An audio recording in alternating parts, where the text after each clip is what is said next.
former NFC North player. You know, that division, as some would say, is up for grabs this year because a certain guy named Aaron Rodgers went to the New York Jets. I don't know, man. It's the Vikings last year came on and had this what I think how many games they win in a row? Like 8, 13 9 games. They won. Yeah, 12, 13 games. they were humming, and Kirk Cousins was playing his tail off, and Justin Jefferson was scoring touchdowns, and then you had the Bears and not Justin Jefferson, but Justin Fields, emerging as one of the more premier runners in the NFL, and then you had the Lions doing what they do, and then the Packers now have their guy in Love, so. This is another division where I don't think you can just say, hey, this team is definitely going to win it. And for the most part, the Packers have been that team. So I wanted to start off with Zoo. What is your forecast of the NFC North? Man, it's really interesting this year because I remember last year I was all in on the Vikings. Mm-hmm. And I'm all in on the Vikings again, man. This is the standard regular season story, baby, man. Like playoff times, I'm fading Captain Kirk, man. I'm fading Captain Kirk. But in the regular season, Kirk Cousins is that guy. Oh, he's that guy, man. He puts up the numbers. Patrick Mahomes said he's one of the most underrated QBs in the league, man. All he does is efficiency, accuracy, man. Gets his 4,000 plus yards every year. Throws a bunch of tutties. Obviously, he got an ultimate weapon in Justin Jefferson. Like, the team is going to be humming in the regular. We're talking about the regular season right now. We ain't talking about playoffs or progressing. We're talking about regular season. In that division, I don't know, 13 wins last year. They had a couple of miracle games, like straight up. Point differential was like -1, wasn't it? It was -3. It was -3. So obviously, I'm not projecting out 13 wins. And the thing is, in this division, it's a sorry division. You don't need 13 wins to win the division.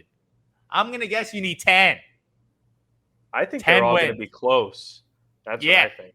Like 10, 9, 8, 7. Like it'd be a clump, a bunch of, I would say mediocrity, a bunch of middle teams right now. There's a bunch of middle teams in there. So I got the Vikings getting it done again, led by Mr. Kirk Cousins, man. Cause Captain Kirk, man. I'm telling you, he's efficient in the regular season. Kid from Kirk. He's efficient in the regular season. I'm all in on him. I am all in again. I can't believe it, man. I know you're disappointed. I know you're disappointed. Well, you know what? Look, so if you actually look at it, if you look at Vegas odds right now, it is the tightest division from first to fourth in odds to win the division, right? It's actually the closest of all of them, which surprised me because I thought, even though it's the worst division, the NFC South. I was a bit confused that maybe that one wasn't all kind of like Vegas doesn't even know how to price that one, right? But you kind of look at this NFC North, man. And I'm actually going to pick the Lions. I think the Lions come out of this division this year. And here's my reasoning. I think both of those offenses, the Vikings, you obviously talked about them, I think they're going to be equally as potent. And I know you mentioned it a little while ago, Zoo, but the Lions offense is going to be something that you have to take very seriously. Yeah. But the thing about this division, man, besides maybe the Packers, all the defenses are mediocre or in the bottom half. I mean, the Lions and Vikings had two of the worst defenses last year. And the Vikings lost Eric Kendricks, one of the best veteran linebackers in the league. They lost Zadarius Smith and Patrick Peterson, two huge guys from their secondary. And then you look at the Lions, man. Sean, they traded Jeff Okudah, didn't they? With the Georgia kid? Yeah, he went to Atlanta. Yeah, they traded like one of their youngest guys like in his rookie year or second year or something like that. Yeah, and second year, I believe, because he played with Fields.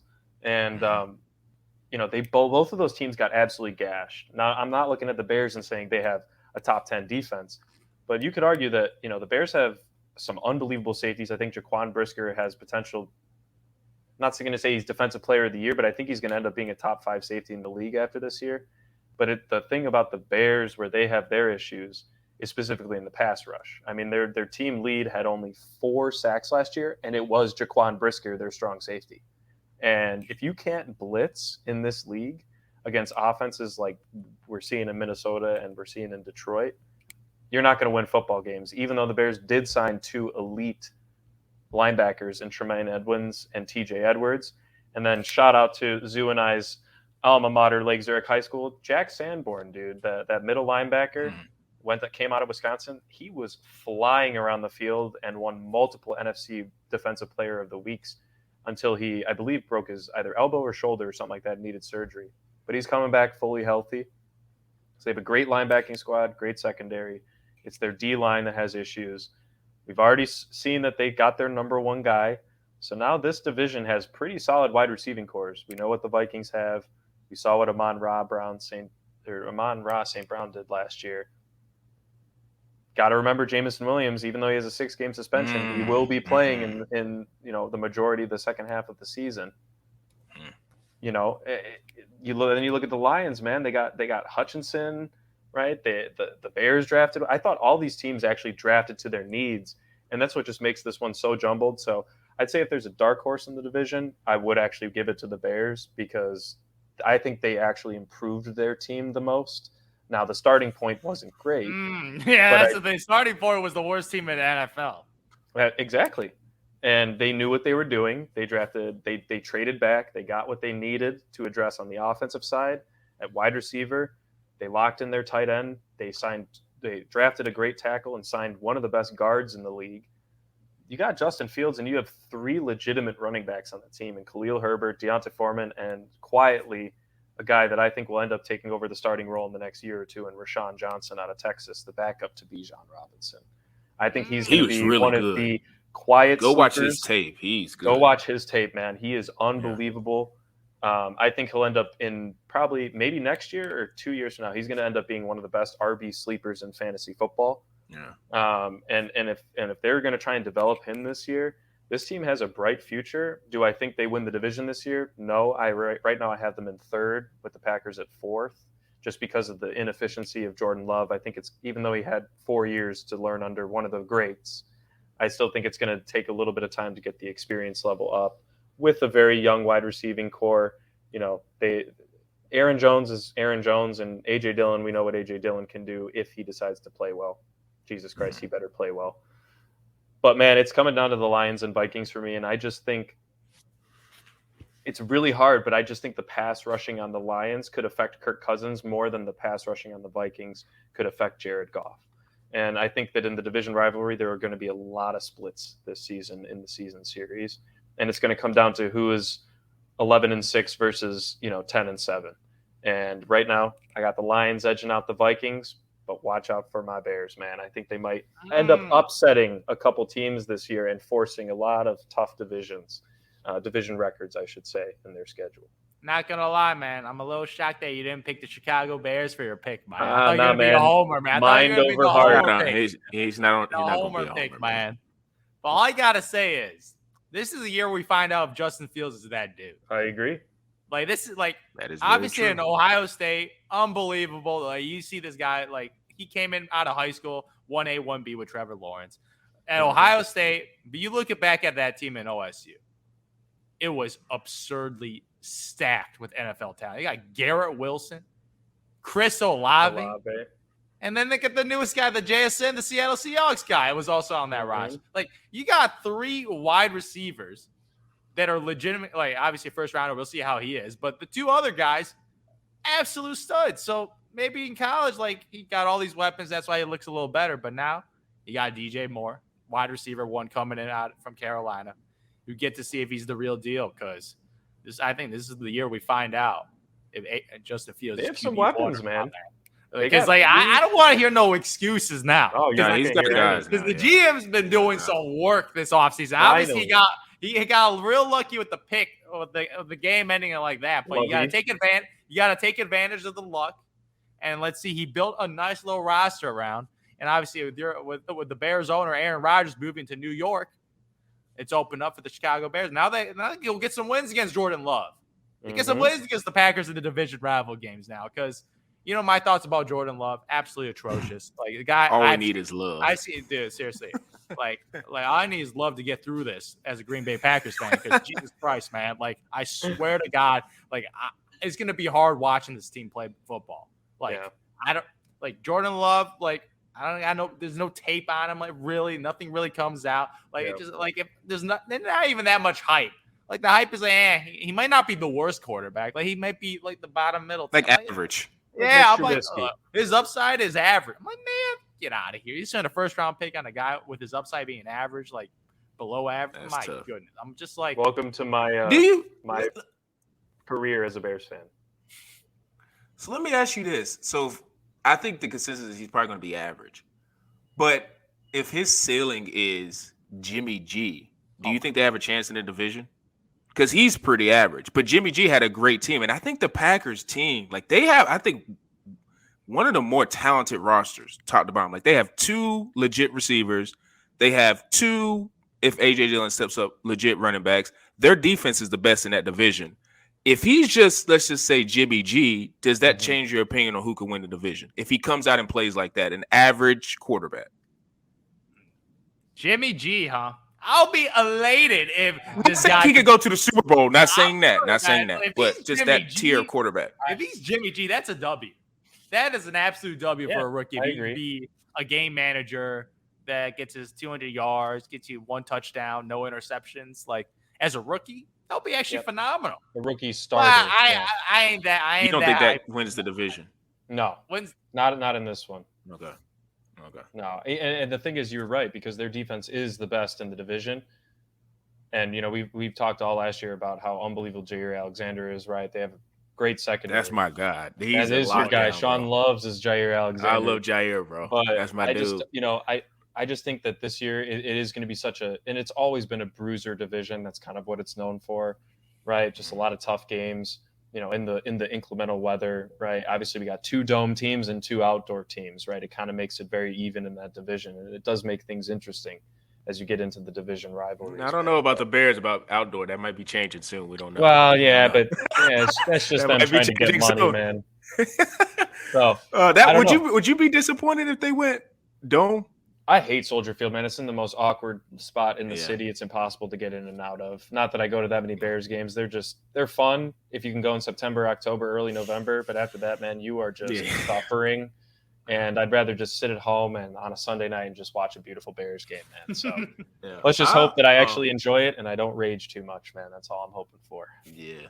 For me, I think I'm with you, P-Bush. I'm leaning more towards the Lions because of Jameson Williams coming back. I think he's got 6-7 game suspension, but when he comes back, I think he's going to be just shot out of a cannon. Yeah. Amon, you know, he is their receiver 1, and we're going to be talking receivers later down the road, but man, he has a lot of value because I think he could really take a leap. I think he can really take a massive leap, and I think it'll be even bigger if, you know, when Jameson Williams comes back. But the Vikings for me are interesting because I do like Kirk Cousins. I think he's a solid quarterback. Justin Jefferson is a cheat code. Cute story. Your point, you know, about Addison, I think he might be able to eat a lot. Madison, I think, could be solid. I think their defense is going to be okay. But to me, it's all going to come down to Kirk Cousins and if he can go from being a good quarterback in the regular season to being, I think, a great quarterback in the regular season and then carrying that into the playoffs. I agree. I'm still iffy on that part because I do think he's a really good quarterback. I just wonder if he can take the next step because with Justin Jefferson being your number 1, if you can just figure out a way to keep making him effective and, you know, Madison is the better pass catcher out the backfield. If you can maybe involve him more, maybe that opens up the offense to a new level. That could really make the Vikings an, you know, intriguing option for the first team in the division. You know, Packers, like we said, Jordan Love, if he can, the reason why I know they're going to be 4th is going to be probably because of Jordan Love, but I would not be shocked if they're hanging around because to me, I just like the Packers roster. They have a really good roster. So Jordan Love would have to be completely garbage. Like he would have to be really, really, really bad for them not to be competitive. And I'm not saying that, you know, he'll be like Aaron Rodgers last year. Like, I mean, I think a lot of that's because he's just ready to go. And Aaron's had his, you know, several games where he just hasn't been able to close out, you know, certain games to get to either the Super Bowl or the playoffs. But I just think his time was done in Green Bay. So for me, if I had to pick a team, I think the Packers would be 4th, but they intrigue me the most because it's like, if Love, like I said, if he's Jimmy G, they could sneak up and be 2nd and maybe even 1st that division because just of the talent. I just like their talent. With the Bears, I do think it's a prove year to Zoo's point. It's a prove year for Justin Fields, and I think he'll be fine in terms of being a quarterback that can distribute the ball and, you know, him running the ball is not going to go away. And I think if he's, I don't think I would want him at 1,000 yards because then he's going to be taking unnecessary hits. But if he can maybe get around 700, 800 yards, still keep that explosion, and then have the ability to throw the football, that they could be another sneaky team. That's why for me, this division, I feel like you got the top two in Detroit and Minnesota, but like, would it be shocking if Chicago or Green Bay in week 12 or 13 is battling Minnesota and it's like whoever wins that game has control of the division? No, because of the quarterback upside. Like, if I had to you pick don't know out of Fields or Love, I would pick Fields just because of Love is athletic, but he ain't a Fields athletic. So Fields having that athleticism alone, if he can just be good enough throwing the ball, I think that's going to open up so much type of stuff similar to. Just watch the tape of the Bears-Dolphins game last year, man. That's all you need to see. That one in the Lions game, man. Yeah, just a beautiful quarterback play, man. And now he's got his deep ball guy. They tried to give him one at the trade deadline, didn't work out. Darnell Mooney. I'm Mooney Hive. I'm Mooney Hive, bro. He's in the slot, man, where he belongs. Yeah, I'm Mooney Hive. So perfect, man. It's gonna be gonna be what Jackson Smith and Jigba is to the Seahawks. That's what they're hoping he can do. Get that number 3 in the slot. Get those nice little 10-yard to 15-yard routes to get those first downs, man. It's gonna be beautiful. So in the words of Big Cat, # Bears are back. Bears are back, baby. Bear down. Bears are back, down, man. How many Go ahead wins, and put your money down, Zoo. How many wins, though? How many wins for your Chicago I already told you, Bears? man. 9-8. You watch, man. You watch. You want to make a bet Zoo, on what if are they you outplay thinking? the Packers this year? Oh, I know they will He's outplay. not the gonna Packers. I have make them that last, bet. Yeah, he's man. not gonna make that I'm bet. fading man. Jordan You got Love. nothing to I'm fading Jordan Love till the day I die. Yeah, enjoy it, man. Yeah. Suffer through it. Yeah, this division is definitely going to be one that you could maybe say is a toss-up, but going to be interested to see, nevertheless, Justin Fields growing in terms of his, potential way as a passer, Kirk Cousins, the whole nine. So for this podcast is coming to an end, but make sure you guys, I think it just glitched for a second, make sure you guys follow us at bullheaded_pod. I do content creation on there for, NFL, college football coming up, the whole nine with that.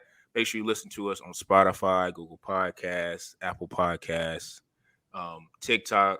Same thing, Bullheaded864. I do similar content that I do on Instagram, but it's the same type of thing with football and basketball. So make sure you guys tune into that. And for me, Zoo, and P. Bush, we are